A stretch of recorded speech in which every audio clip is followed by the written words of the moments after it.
कह दिया जाता है कि ये जो नौकरियां हैं और जो नौकरियों में ये सीटें हैं ये आपके लिए रिजर्व नहीं है, जिसके बाद अनुप्रिया पटेल अब इस मुद्दे को आगे बढ़ाती हुई नजर आ रही है। लेकिन योगी सरकार द्वारा कोई कदम ना उठाना, तो एक तरीके से अनुप्रिया पटेल के ये बयान शांत हो गए थे। लेकिन जैसे ही चंद्रशेखर आजाद ने सदन के अंदर अपनी आवाज बुलंद की और SC ST OBC वर्ग के आरक्षण को लेकर एक विधेयक पेश करने की बात की, तब से ही अनुप्रिया पटेल चंद्रशेखर आजाद के समर्थन में आई है। और तो आखिर चंद्रशेखर आजाद की तारीफों की पुल क्यों बांध रही हैं अनुप्रिया पटेल? क्या अनुप्रिया पटेल एक बार फिर से भारतीय जनता पार्टी से बगावत कर चंद्रशेखर आजाद को समर्थन देंगी?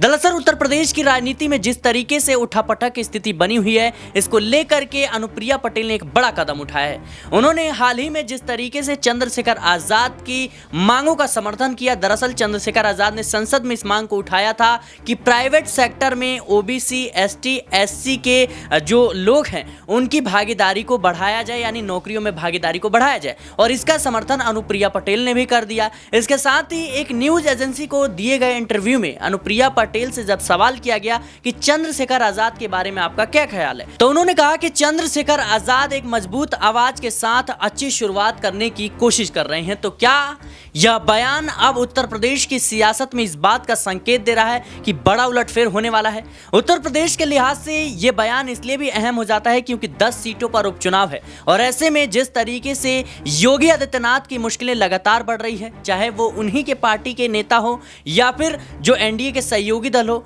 या फिर विपक्षी दल हो। आपको बता दें कि केशव प्रसाद मौर्य और योगी आदित्यनाथ की जो लड़ाई है, जो राजनीतिक लड़ाई है, वो किसी से छिपी नहीं है। इसके साथ ही जिस तरीके से जयंत चौधरी, OP राजभर, संजय निषाद, तमाम जो सहयोगी दल हैं, अनुप्रिया पटेल हैं, ये लगातार योगी सरकार की नीतियों पर सवाल खड़े कर रहे हैं। और कहां तक कि देखा जाए तो OP राजभर ने यहां तक कह दिया कि योगी और मोदी का जो मैजिक है वो खत्म हो गया। संजय निषाद ने बुलडोजर नीति को लेकर के सवाल उठाया।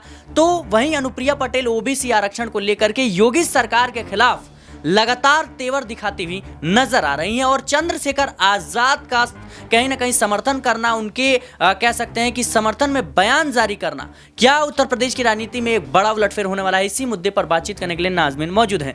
नाजमीन, कैसे देख रहे हैं आप? जिस तरीके से देखा जाए तो अनुप्रिया पटेल का यह बयान ऐसे समय पर जब योगी सरकार और केंद्र सरकार द्वारा लगातार अनुप्रिया पटेल की आरक्षण वाली मांग को खारिज किया जा रहा है, नजरअंदाज किया जा रहा है, यह आरोप उन्होंने खुद लगाया। तो क्या अब कहीं ना कहीं चंद्रशेखर आजाद के सहारे अनुप्रिया पटेल अपनी राजनीति को साधती हुई नजर आएंगी, भविष्य को तलाश रही हैं? देखिए, जैसा कि अपना दल सोनेलाल अध्यक्ष अनुप्रिया पटेल ने जो बयान चंद्रशेखर आजाद को लेकर दिया है, इस बयानों से यही यहाँ पर अंदाजा लगाया जा सकता है कि आखिरकार चंद्रशेखर आजाद के समर्थन में अनुप्रिया पटेल आखिरकार क्यों बोल रही हैं।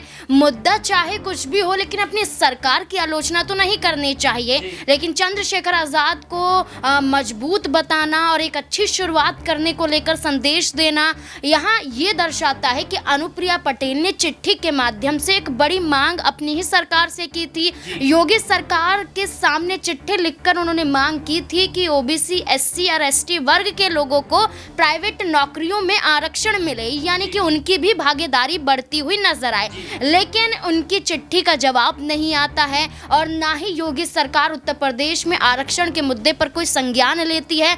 तब अनुप्रिया पटेल अपनी ही सरकार को घेरती हुई नजर आती है कि कई ऐसे पिछड़े वर्ग के लोग हैं, कई ऐसे OBC SC ST के वर्ग के लोग हैं जो नौकरियों के सहारे इंटरव्यू देने तो जाते हैं, लेकिन वहां पर उन्हें अनरिजर्व बताकर हटा दिया जाता है। ये कह दिया जाता है कि ये जो नौकरियां हैं और जो नौकरियों में ये सीटें हैं ये आपके लिए रिजर्व नहीं है, जिसके बाद अनुप्रिया पटेल अब इस मुद्दे को आगे बढ़ाती हुई नजर आ रही है। लेकिन योगी सरकार द्वारा कोई कदम ना उठाना, तो एक तरीके से अनुप्रिया पटेल के ये बयान शांत हो गए थे। लेकिन जैसे ही चंद्रशेखर आजाद ने सदन के अंदर अपनी आवाज बुलंद की और SC ST OBC वर्ग के आरक्षण को लेकर एक विधेयक पेश करने की बात की, तब से ही अनुप्रिया पटेल चंद्रशेखर आजाद के समर्थन में आई है। और चंद्रशेखर आजाद के ही समर्थन में नहीं, बल्कि अनुप्रिया पटेल ने इतना तक कह दिया है कि आरक्षण के मुद्दे पर जो भी पार्टी बोलेगी या जो भी दल बोलता हुआ नजर आएगा, वो एक अच्छी शुरुआत भी होगी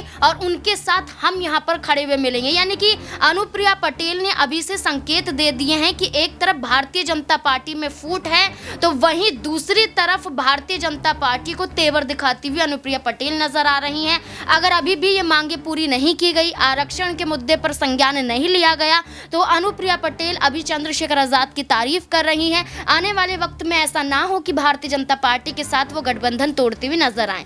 जी बिल्कुल, कहीं ना कहीं चंद्रशेखर आजाद के तारीफों के पुल जिस तरीके से अनुप्रिया पटेल ने गढ़ दिया है और इसके साथ ही जिस तरीके से चंद्रशेखर आजाद की मांगों को लगातार जो है कहीं ना कहीं आगे करती हुई नजर आ रही है, उसका समर्थन कर रही है। जाहिर सी बात है कि अनुप्रिया पटेल ने यहां तक कह दिया कि जिस तरीके से विपक्ष ने भारतीय जनता पार्टी और एनडीए पर यह आरोप लगाया कि अगर भारतीय जनता पार्टी तीसरी बार सरकार बनाती है तो आरक्षण खत्म कर देगी, दलितों का हक मार लेगी, वो काफी हद तक जमीनी तौर पर कहीं ना कहीं उसका असर देखने को मिला था।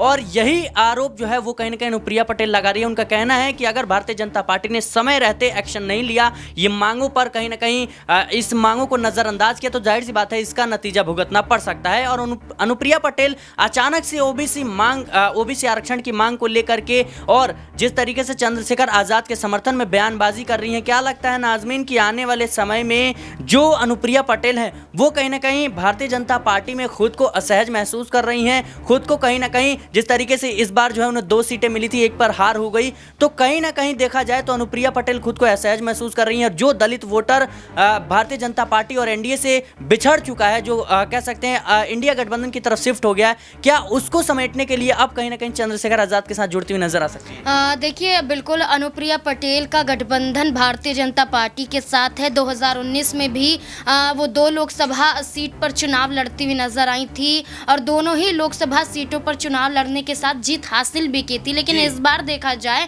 तो अनुप्रिया पटेल की बात करें तो 2 सीटें भारतीय जनता पार्टी ने इस बार भी उन्हें दी, लेकिन एक सीट पर हार का सामना करना पड़ता है।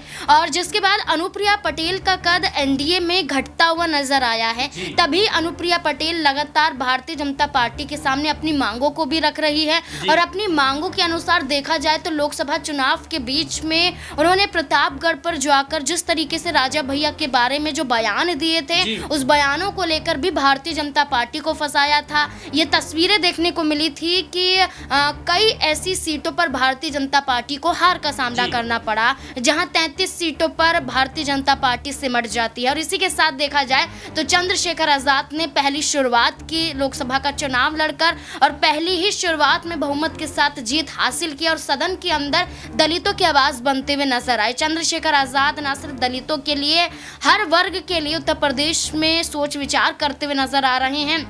आरक्षण के मुद्दों को लेकर ना सिर्फ सदन के बाहर भी एक पोस्टर लेकर आरक्षण की मांग चंद्रशेखर आजाद करते हैं। तो जो ये मुद्दा है ये पीडीए के तहत देखा जा रहा है। तो ये मुद्दा ना सिर्फ चंद्रशेखर आजाद बल्कि अनुप्रिया पटेल, पल्लवी पटेल, मायावती मिलकर साथ उठाएंगे तो यहाँ पर कामयाबी हासिल होती हुई नजर आएगी। भारतीय जनता पार्टी की मुश्किलें जो है लगातार बढ़ती हुई नजर आ सकती हैं और खास तौर पर योगी आदित्यनाथ के खिलाफ जिस तरीके से तमाम सहयोगी दल जो है सवालिया निशान खड़े कर रहे हैं, क्या आने वाले समय में भारतीय जनता पार्टी को एक बड़ा झटका लगने वाला है उत्तर प्रदेश में? देखिए, भारतीय जनता पार्टी को झटका लग चुका है लोकसभा चुनाव में। जैसा कि मैंने पहले भी कहा कि जो अपनी ही सीटों को कम कर देती है भारतीय जनता पार्टी, और जिसका कारण सीएम योगी आदित्यनाथ की बात करें वो अति आत्मविश्वास बताते हैं। और हाल फिलहाल के देखिए कि यहाँ पर लोकसभा चुनाव का परिणाम तो सामने आ गया, लेकिन विधानसभा चुनाव से पहले, उपचुनाव से पहले भारतीय जनता पार्टी में ही नाराजगियों का दौर देखा जा रहा है। केशव प्रसाद मौर्य अपनी एक अलग टीम बनाने में लगे हुए हैं, जहां पर संजय निषाद, जहां पर जयंत चौधरी, जहां पर ओपी राजभर जैसे चेहरे उनका समर्थन कर रहे हैं। और वहीं सीएम योगी आदित्यनाथ हैं जो विधायकों के साथ मीटिंग तो करते हैं, लेकिन उस मीटिंग से गायब कई यहाँ पर चेहरे नजर आते हैं, जिस आधार पर कहा जा रहा है कि क्या पूरी तैयारी हो चुकी है। 2 बार मुख्यमंत्री बन चुके हैं सीएम योगी आदित्यनाथ, मायावती का भी रिकॉर्ड तोड़ते हुए नजर आए। और वहीं ये कहा जा रहा है कि तीसरी बार अब भारतीय जनता पार्टी क्या खुद योगी आदित्यनाथ को सीएम नहीं बनाना चाहती है, इसलिए केशव प्रसाद मौर्य बागी तेवर आजमाते हुए नजर आ रहे हैं, बृजभूषण शरण सिंह बागी तेवर आजमाते हुए नजर आ रहे हैं। तो अब ऐसे में ये कहा जा रहा है कि जो सहयोगी दल हैं वही दल अब भारतीय जनता पार्टी के विरुद्ध में है, सीएम योगी आदित्यनाथ के विरुद्ध में है। अब देखिए, पार्टी के विरुद्ध में नहीं है, लेकिन सीएम के विरुद्ध में जरूर है। अनुप्रिया पटेल की मांग हो, जयंत चौधरी की मांग हो, ओपी राजभर का हारना हो, यहाँ घोषी सीट से उनके बेटे हार जाते हैं। संजय निषाद की बात करें, लोकसभा चुनाव में उनका हारना हो, उनके बेटे चुनाव लड़ते हुए नजर आए थे। तो तमाम कारण हैं यहाँ पर ये देखे जा रहे हैं कि अब ये दल विधानसभा चुनाव से पहले कहीं ना कहीं भारतीय जनता पार्टी को चुनौतियां दे रहे हैं कि गठबंधन टूटा तो विधानसभा चुनाव में भारतीय जनता पार्टी का टिकना और भी ज्यादा मुश्किल हो जाएगा। जी बिल्कुल, अनुप्रिया पटेल के इस बयान से उत्तर प्रदेश की सियासत में बड़े उलटफेर के जो संकेत है वो नजर आने लगे हैं। और खास तौर पर देखा जाए तो जिस तरीके से आरक्षण का मुद्दा लगातार अनुप्रिया पटेल उठा रही हैं और जो चंद्रशेखर आजाद है लगातार संसद में भी आरक्षण को लेकर के अपनी बातों को रख रहे हैं, लगातार कहीं ना कहीं इस बात पर जोर दे रहे हैं और उसका समर्थन अनुप्रिया पटेल कर रही हैं।